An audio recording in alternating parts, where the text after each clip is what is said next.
ಗುರು ಶಿಷ್ಯರ ಸಂಭಾಷಣೆ ಅಧ್ಯಾಯ 20. ಎಲ್ಲೆಡೆ ಸಂಕಷ್ಟಗಳು ತಾಂಡವವಾಡುತ್ತಿವೆ. ಶೋಷಣೆ, ಹಿಂಸೆ, ಭ್ರಷ್ಟಾಚಾರ, ಅನ್ಯಾಯ ಮುಂತಾದವು. ಋಷಿಗಳು ಜನರ ನೆರವಿಗೆ ಬರಲು ಸಾಧ್ಯವಿಲ್ಲವೇ? ಬರುತ್ತಾರೆ, ಆದರೆ ಅವರ ನೆರವು ಯಾರ ಗಮನಕ್ಕೂ ಬರುವುದಿಲ್ಲ. ಅವರು ಏನು ಸಹಾಯ ಮಾಡುತ್ತಾರೆ? ನೋಡಿ, ಕಷ್ಟಗಳು ನಾವು ಹಿಂದೆ ಮಾಡಿದ ಕರ್ಮಗಳ ಫಲ. ಅವುಗಳಿಂದ ಪಾರಾಗಲು ಸಾಧ್ಯವಿಲ್ಲ. ಋಷಿಗಳು ನಮಗೆ ಅವುಗಳನ್ನೆದುರಿಸುವ ಸಾಮರ್ಥ್ಯವನ್ನು ಕೊಡುತ್ತಾರೆ. ಕರ್ಮಗಳನ್ನು ನಿವಾರಿಸಲು ಬೇಕಾಗುವ ಧ್ಯಾನದ ತಂತ್ರಗಳನ್ನು ನಮಗೆ ಹೇಳಿಕೊಡುತ್ತಾರೆ. ಆದರೆ ಎಷ್ಟೋ ಮುಗ್ಧ ಜನರು ತಮ್ಮದಲ್ಲದ ತಪ್ಪಿಗೆ ಕಷ್ಟಪಡುತ್ತಿದ್ದಾರೆ. ಹೌದು, ಕರ್ಮವನ್ನು ಅರ್ಥ ಮಾಡಿಕೊಳ್ಳುವುದು ಅಷ್ಟು ಸುಲಭವಲ್ಲ.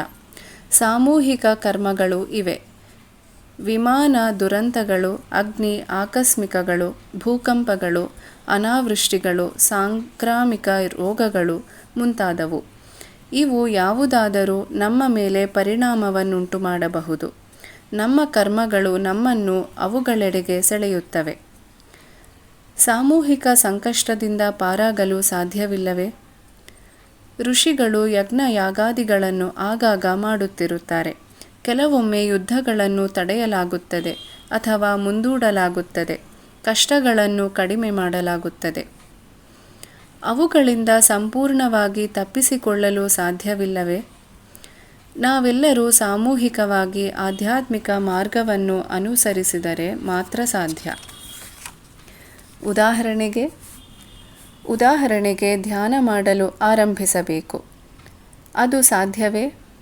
ಸಾಧ್ಯ. ನಾವು ಅದನ್ನು ಗಂಭೀರವಾಗಿ ಪರಿಗಣಿಸಿಲ್ಲ ಅಷ್ಟೆ. ವ್ಯಕ್ತಿಗತವಾಗಿಯೂ ಅವೇ ತತ್ವಗಳು ಅನ್ವಯವಾಗುವುವೇ? ನಿಸ್ಸಂದೇಹವಾಗಿ. ನನಗೊಂದು ಸಮಸ್ಯೆ ಇದ್ದರೆ ಧ್ಯಾನದ ಮೂಲಕ ಅದನ್ನು ಪರಿಹರಿಸಿಕೊಳ್ಳಬಹುದೇ? ಹೌದು. ಆದರೆ ಪರಿಹಾರವು ನೀವು ಇಚ್ಛಿಸಿದ ರೀತಿಯಲ್ಲಿ ಬರದೇ ಇರಬಹುದು. ಏಕೆ? ಏಕೆಂದರೆ ಪರಿಹಾರವು ಯಾವಾಗಲೂ ಉನ್ನತ ಧ್ಯೇಯವನ್ನು ಹೊಂದಿರುತ್ತದೆ. ನೋಡಿ, ಕಷ್ಟಗಳು, ನೋವು ಮುಂತಾದವು ಮನುಷ್ಯನನ್ನು ಹದಗೊಳಿಸುತ್ತವೆ. ಅವು ನಮ್ಮ ಸಾಮರ್ಥ್ಯವನ್ನು ಹೆಚ್ಚಿಸುತ್ತವೆ.